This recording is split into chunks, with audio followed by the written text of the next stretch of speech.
Hello and welcome to a very special How I Paint Things. Now what I've got in front of me today is one of the new Halfling snipers from Victoria Miniatures.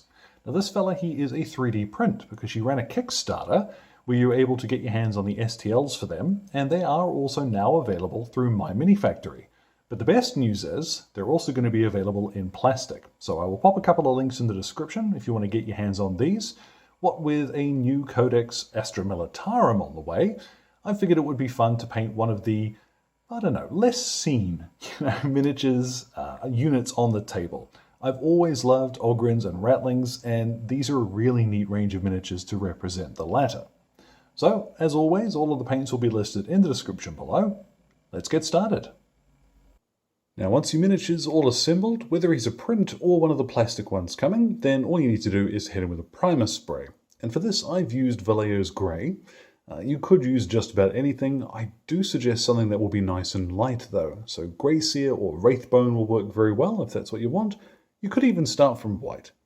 Now you folks do have an advantage in that you've seen the start of the video where I know what I've painted, but I don't know how I'm going to paint him yet. I haven't decided on colours. But one thing I do want to do is lay down sort of a sandy base for his base.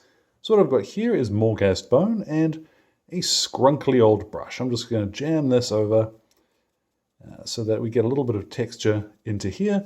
We'll shade this later, of course, but for now I just want something which I know will work with pretty much anything I decide to paint.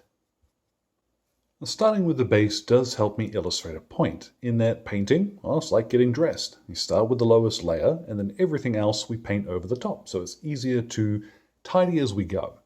So what I've got here, let's pick a place to start. I've got Cadian Fleshtone, and we're going to paint a couple of coats of this over, funnily enough, his skin.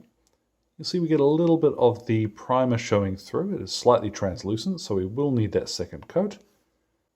Okay, 2 coats later, we've now got a nice solid skin tone, and I've finally figured out how I'm going to paint the rest of the Halfling. I want him to fit with my existing Imperial Guard army, so what I've got here is Ogryn Camo.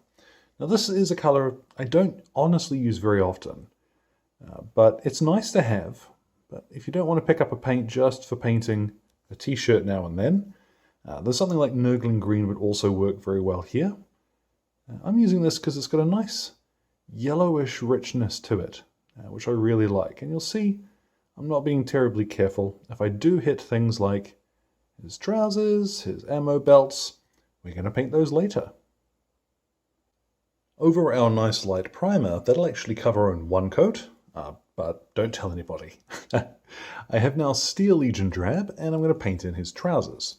Now this will look a little lighter than it will when it dries, but not to worry. Again, really rich colour, will dry very nicely. And just a quick note as I come around to the back here, make sure that you are painting his belt loops in the same colour as his trousers. You don't want his belt just floating around his waist. And then for his jacket, I've got Death Guard Green, which is a wonderful, muted, it's gross, I love it. It's a really nice sort of khaki green. If you couldn't tell, my Imperial Guard is really more in the theme of Warhammer 1940,000. But I think this looks cool. Now remember too, if your fella's wearing a cap, to paint it in the same colour as his jacket here. Now 2 coats later, we've got a wonderful putrid green, and it's time to start painting in his belt and his ammo pouches. Now for this, I'm swapping to a Vallejo colour. This is flat brown, and it's a wonderful, rich, warm brown. It is a little darker than Mournfang brown, and that's the reason why I'm using it, because I do want to use Mournfang brown in just a little bit for some of the wood. But for the leather, you could instead use something like Cadian flesh, which is quite similar to this. Now at this point, that's really the colours that are going to be difficult to get to done. From now on, you can really do this in any stage you want. So I'm going to move on to that wood colour that I mentioned and use some Mournfang brown. So what I'm going to do is paint in his pipe rather, and you'll see there is quite a difference between those 2 colours. And I'm also going to flip him up so it's a little easier to reach, and we'll attack the wood of his stock here. For his hair, I'm going to turn to Zandri Dust. Now, it might be that we need to come back and touch this up a little bit later on once we shade his skin, but it will still be easier now to lay down this base coat. And when it comes to his rifle, it is kind of a rarity that I'd suggest painting something a true black. I ordinarily use an off black or what have you, but here we're going to use a true one because I want a very cartoony sort of sharpness to this. So what I'm using here, this is Vallejo's black paint, and I think you'll see why. The coverage here is much better than Abaddon black. But if that's all you can get your hands on, then Abaddon black, of course, it's the same color. And then with some Leadbelcher, I'm going to paint in some of the metallic details. Now on his rifle, those are going to be a little more obvious, but I'm also going to paint in the grenade in metal, and also his belt buckle and his water bottle hanging on his belt as well. The temptation is going to be there to cover the optics in a lot of metallic. I know it's not a real weapon, but I tend to think, keep it nice and simple, because the sniper certainly would. What I've got here, this is Ionrach's skin, and again, this is one which is a little uncommon. You know, if you don't have a use for it, you probably won't have it laying around. And I'm going to paint in the buttonholes and lace on his shirt, because I want to do something which is still green, but quite light. There's nothing saying here you couldn't mix in a little bit of Death Guard green with some white, or even just use white. And the last color I'm going to add to the miniature itself is a little bit of Retributor armor. I'm going to paint these on the buttons here, and because mostly I want a little bit of warmth on the miniature. We've used quite a few very either pallid or sickly colors almost so far.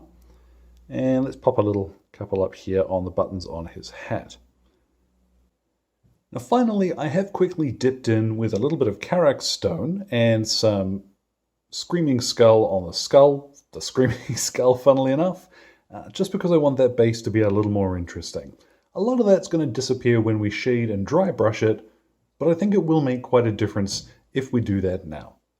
Now you know me, I ordinarily just go straight for the Agrex's Earthshade, but what I'm going to do here is something a little different. I've got my medium layer brush, and we're going to go to the Reikland Fleshshade. And I'm using the smaller brush because I want quite a bit of control. We'll apply this, no great surprise, over his skin, slowing down when we approach areas like his collar and what have you. Don't worry too much if you do hit his hair. Like I mentioned earlier, we are probably going to make a mess there, but whatever. While that dries, his skin is going to look quite red, but not to worry, we've got plans for that. What I have is a little bottle of Agrex's Earthshade and Lahmian Medium, roughly 50-50. Although with the new Agrex's Earthshade, you probably wouldn't need the medium. I don't know, I haven't got any. What I'm sticking to here is my small brush. Again, I want to just apply this over the hair. Once you're confident you're not going to hit his skin, you can swap to a larger brush and apply that same mix over the rest of the miniature. That's had about half an hour to dry in the sun, and what a difference it makes. The very first thing we're going to do is actually just to polish off the base as it is. What I've got here is one of my little makeup brushes. A small dry brush or similar will do the job just as well. And I'm going to very lightly go over this with a little bit of Terminatus stone, just enough to pick out some of the edges and give the texture on the base a little more visual interest. There we go, just a little bit of extra texture, a bit more interesting to look at. Now I'm going to move on back to Cadian Fleshtone and paint over most of the skin again. What I want to do is leave just little bits of our shaded Reikland Fleshshade stuff in the recesses so we get a little bit more texture. So take your time here, go slow when you've got areas where you want to be a little more careful. And now that we've got a little bit more depth in the skin, we'll go up to Kislev flesh and start highlighting it a little further. So some of the areas like, I guess his big toe here is a pretty good candidate. Tips of his fingers, where you'd normally highlight a face. So let's go ahead. His nose, a little bit across his top lip, and his cheeks. And then, if you're like me and you enjoy painting faces, a tiny wee bit of flayed one flesh just to accentuate some of the extreme detail. So just the very edges of his cheeks, his nose, and you know what? Let's try painting his toe. Let's paint a halfling's toenails. Why not? I mean, I can actually think of a lot of reasons why not, but let's do it anyway. And Mrs. Sledge is going to ask me, what did you paint for the channel today, sweetie? And I'm going to say, halfling toenails. What I've got now, this is a mix. This is half and half of our Ogryn camo and Screaming Skull. And this is just going to get in, let's get the right angle here, to highlight a little bit of his shirt. Again, we're getting into the realms of just doing it because it's going to be fun. Now, luckily, when it comes to Death Guard green highlights, we don't have to mix anything. We can just go straight to Nurgling green. And that's what I'm going to do. Just pick out a few areas, folds in his clothes, edges and what have you, where I want a little bit more sharpness. Sharper edge, I guess you could say.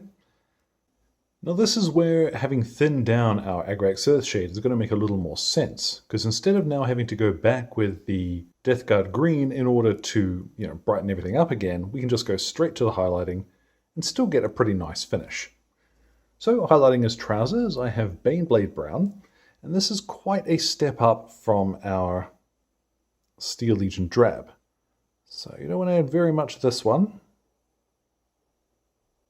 Now for his hair, we're going to highlight with some Ushapti bone. And what I'm going to do is just little blips and blops of it. Okay, you don't need to add a huge amount.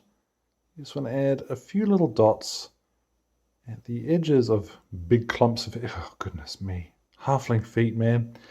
But yeah, you don't need to individually paint all of this. Just a little dot here or there to add a bit more texture to that foot fur. And now for the leather. Now here I'm going to use Scrag Brown, but you could just as well use something like Night Quest or Flesh, which also works really well for a slightly more worn, older looking leather color. Now, the important thing here when we talk about brush control is the tip on your brush. All right, most importantly, if you start losing that, go away from what you're doing, just twist your brush in your paint, bring it back to a point. You don't want very much paint on your brush at all at a time, because that'll help you control how it's flowing off of the tip. If you load your brush up with far too much paint, you're going to touch it to the surface of the miniature and then it's going to run everywhere. So little bits of paint, tip on your brush, just take your time. Now it would be easy to paint this guy forever, he's a lot of fun. But what I've got is some Stormhost Silver and we're going to finish him off. First of all, just a tiny wee dot of this at the corners of the metallic stuff we painted. And as well, what I'm going to do is use it to just dab in some little irregular shapes at the edges of the black on his rifle. So remember earlier when I said I want it to look a little cartoony, this is what I meant. I want, instead of painting a perfect straight line, I want just little stylized chips, which looks like it's been dinged around a bit and seen some action in the field. So you can go overboard with this very quickly. Take your time. And the beautiful thing is, if you make a mistake, you put too much on, well, don't worry. You just have to go back with the black. All right, as well, I've added just a couple of tiny dots of that to his buttons. And yeah, I'm ready to call him finished. What I'm going to do is paint in the base rim with a little bit of XV88, and then take him outside, and I'll hit him with a matte varnish spray. Let's get a look at what he looks like when he is all finished. And so, there at last, our Halfling Sniper is complete. And I say it all the time, but he really was a blast to paint. Victoria Lamb's sculpts are always really nice, and seeing her move into STLs is really exciting. I don't want to have to pay shipping from Australia these days, so being able to download and print these myself is a real plus. So, as always, thank you very much to Exit 23 Games for the light and sound equipment, as well as all of the wonderful patrons who are keeping me ticking in paints and glue, including my producers, Alan Nuttall, Kyrie Crawford, Andrew, Rod, and Jimmy. Your support means the world, folks. Any questions or anything, feel free to drop them in the old comment box below. My Twitter and Instagram are both linked there too. So, thank you very much for your time, one and all, and you will enjoy the rest of your day.